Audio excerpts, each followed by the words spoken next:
Kalian harus minum 8 gelas sehari 8 atau gelas wine.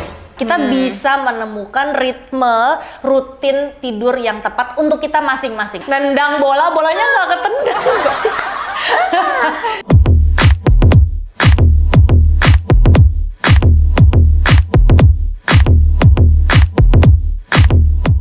Hai, welcome to Skin Side Story. Nah, di video kali ini kita akan membahas lifestyle related things yang bisa mempengaruhi kualitas kulit kita. Nah, ada apa aja nih, Michelle? Oke, yang pertama ada makanan dan minuman yang kita konsumsi, Cher. Itu kan tiap hari kita konsumsi ya, berarti kita Yes. harus very picky dengan makanan dan minuman yang kita pilih. Very picky. Nah, makanan pertama yang harus kita hindari banget nih, Cher, itu adalah minyak. Nah, minyak kan pasti orang suka banget gorengan ya kan? Udah murah, enak, tapi Favorit. tapi ternyata tuh bahaya, bukan bahaya sih, maksudnya very jahat untuk kulit kita karena bisa menimbulkan jerawat karena lemaknya yang tinggi itu, Cer. Oke. Apalagi? Nah, yang kedua itu adalah makanan yang mengandung gluten. Jadi Actually, seperti gluten itu apa sih? Nah, gluten, biasanya tuh gluten ditemukan di tepung-tepungan, Cer. Jadi kalau makanan tuh ya bisa mie, roti.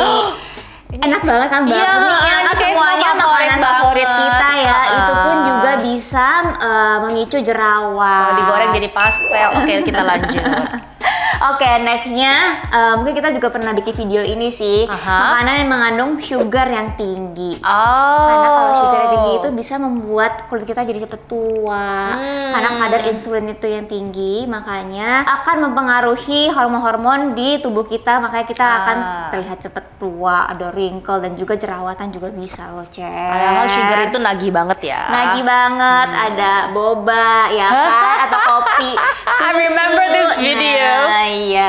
Nah, yang terakhir itu, aku juga baru banget nih bikin video ini. Kalian tuh harus konsumsi makanan yang colorful, yang warna-warni, karena bermacam-macam warna ini mempunyai benefitnya tersendiri. Betul. Gitu, Cer. Oke, kita move on ke minuman ya. Oke, sekarang minumannya ada yang mau dibahas juga deh. Apa yang penting dengan minuman kita? Kalau minuman kalian tahu lah ya, requirement-nya, standardnya itu kalian harus minum 8 gelas sehari 8 atau gelas wine. enggak dong, jangan dong, mabok. Oke.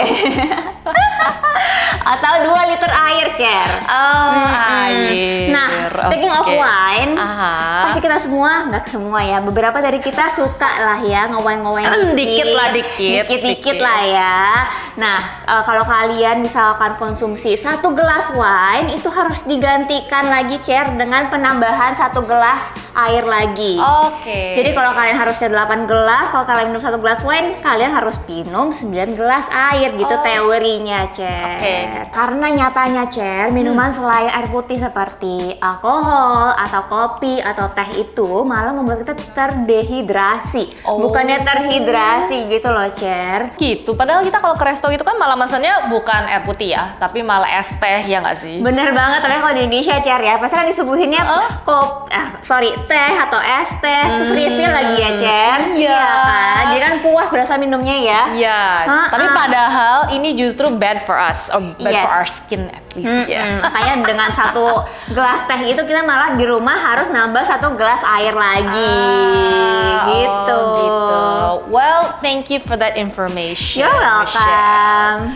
Nextnya ada apa lagi nih, Cer? Oke, berikutnya adalah hal yang sering disepelekan sama orang-orang, tapi Apa tuh? ternyata penting banget, not just for our lives, tapi also for our skin. Itu adalah bobo. Aduh, hobiku deh itu, Sleeping bobo. time. Nah, jadi untuk sleep itu ada yang namanya kuantitas dan ada yang namanya kualitas.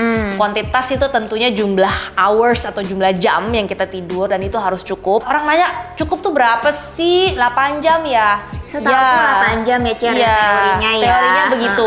Memang waktu kita kecil kita butuh 12 jam, kemudian butuh 10 jam.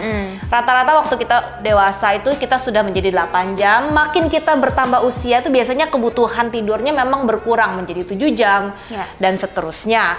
Nah, tapi itu tuh cuman patokan rata-rata ya, guys. Jadi nggak menjamin bahwa aku misalnya sebagai individu aku ternyata butuhnya 7 jam nih, atau bahkan aku ternyata butuhnya masih 9 jam atau 10 jam, nggak apa-apa. Yang menjadi patokan adalah bahwa tubuh kita pada saat bangun itu merasakan refresh, seger. Oh, gitu. Padahal biasanya aku sering banget kayak udah 7 jam tapi kayak bangun-bangun masih kayak dragging myself, kayak aduh capek banget. Itu berarti aku masih kurang ya, Cia? Iya.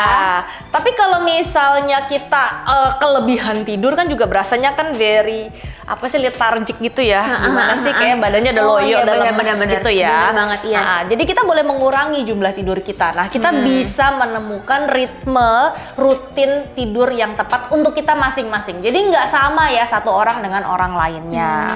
Nah, ritme atau rutin tidur ini juga menentukan kualitas tidur ya. Artinya if we can go to sleep at the same time every day dan bangunnya around the same time every day, itu yang akan membuat tubuh kita membangun ritme rutinitas. Betul. Jadi badan kita tuh udah tahu nih, oh kira-kira jam segini nih badanku memang udah harusnya ngantuk, lemes, tidur, kemudian dia tidur menjadi deep sleep, kemudian dia akan bangun kembali di jam sekian. Yang pas ya. Betul. I see. Kalau kita kekurangan tidur, otomatis kulit kita jadi kusam, menguning, warnanya jelek gitu ya. Kantong mata juga loh, Cer. Betul, kayak ngegelap gitu. So itu ngaruh banget tidur itu untuk kulit kita. Oke, kalau gitu aku abis ini bobo deh. Iya. Mochi. Oke, nah berikutnya ini adalah yang juga gampang banget tapi gimana ya? Olahraga. Paling malas ya kan. Olahraga. We all know, kita semua udah tahu betapa pentingnya kita harus olahraga. Tapi sometimes juga kita pakai alasan kan nggak ada waktu. Benar. Yes, betul.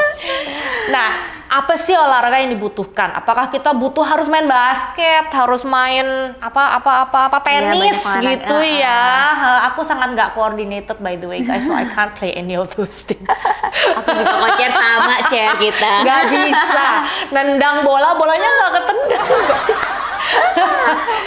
Jadi yang dicari dari olahraga itu adalah increase heart rate atau detak jantung yang meningkat ya. Dan itu kita sustain selama 20-30 menit ya, itu yang recommended time.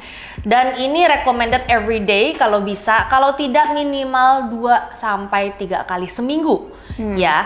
Tapi sekali kita mulai suatu aktivitas, misalnya kalau aku akhirnya cuman ya udah jalan agak cepat aja gitu. Jadi heart rate-nya bertambah tinggi kan. Tapi harus di-sustain. Ini yang kadang sulit ya. Di-sustain itu di-keep seperti itu aktivitasnya selama 20 atau 30 menit. Boleh nggak ganti aktivitas? Jadi aku tadinya jalan, abis itu aku mau lompat tali gitu. Boleh, as long as you sustain it. Nggak stop ya, nggak stop gitu. Jadi ya dedicated time gitu loh selama 20-30 menit itu untuk meningkatkan detak jantung kita. Karena itu yang akan mendorong sirkulasi darah kita supaya lancar, dan sirkulasi darah kita adalah yang responsible to all our health ya, termasuk kesehatan kulit. Dia akan membawa nutrisi dan juga memperlancar peredaran limpa yang akan membawa racun away from our skin. Makanya aku pernah baca juga, it's better kalau kamu kardio, mendingan kamu jalan aja daripada lari. Karena kalau lari kan udah capek, kamu akan stop kan. Betul, kadang lari cuma 5 menit tapi kita nggak bisa sustain kan. Jalan agak cepet lah ya, jalan agak cepet, naikin heart rate selama 20 menit and then done. Daripada kamu lari 5 menit sangat fast, sangat cepat, terus stop lagi 5 menit lagi, itu is not lebih efisien ya itu ya. Karena kan kita bukan mau jadi atlet ya. Betul. Gak bisa. So it's just for a healthier lifestyle aja. Oke, nextnya nih Cer. One thing yang kita sekarang nggak bisa hidup tanpa itu. Apa itu? Gadget. Handphone di tangan kalian tuh. Gak bisa dong. Iya kan? Kita kerja juga pakai itu kan. Nah, exactly. Nah, kenapa Cer? Karena kalau gadget itu, kalau kita sering lihat gadget, mata kita tuh tegang, strain. Tegang, makanya itu membuat wrinkle. Oh, jadi gadget itu bikin kita wrinkle? Yes. OMG. Jadi wrinkle-nya cepet banget tuh keluar kalau kalian sering lihat gadget. What to do? Oh, that's why sejak zamannya COVID, tahu nggak guys, penjualan eye cream tuh meningkat. Fun fact ya. Karena ya memang ya, padahal kita ngeliat gadget tuh mata langsung jadi tegang, membuat wrinkle tuh langsung muncul. Tada. Iya, aku tuh juga berasa Cer, kalau udah berapa lama liat gadget tuh saya mata capek banget. Saya pengennya merem aja kan. Mungkin it's better kalau kalian liat gadget, mungkin you have to have kayak ada rest time-nya loh. Oke, limit your screen time. Kita rest dulu. Baru kita balik lagi. Kalau kalian kerja memang sibuk kerja, tapi kalian harus ada mungkin 10 menit, 15 menit untuk rest time matanya, lalu balik lagi ke gadgetnya lagi gitu. Membuat matanya bisa relax, dan ini akan berpengaruh sekali. Sekarang kita mungkin nggak berasa ya, 10 years down the line, what a difference it will make. Berarti generasi zaman sekarang in the future pada wrinkle semua nih kayaknya, Cer ya. Akan eye bag, shadow, wrinkle, terutama sekitar mata, dan juga leher jauh lebih pegel ya sejak kita banyak main ini. Bener banget, kita diet terus ya. Iya, betul. Ya ini juga bikin stres. Oke guys, so just a few lifestyle tips yang kita bisa share. Ya, hopefully ini bisa improve our kesehatan, tidak hanya keseluruhan hidup kita, tapi juga kesehatan kulit kita. Ya, so it will be glowing, ya putih bersih, nggak cepet-cepet jerawatan, nggak gampang sensitif. Gampang menua yang penting ya, Cer ya. Kita tolak itu menua-menua ini ya. Jadi kita lebih lama muda and happy tentunya. Okay, that's it for our video today. If you like this video, please press the like button, komen di bawah, dan jangan lupa nyalain lonceng notifikasi biar kalian nggak ketinggalan video selanjutnya. Oke, bye.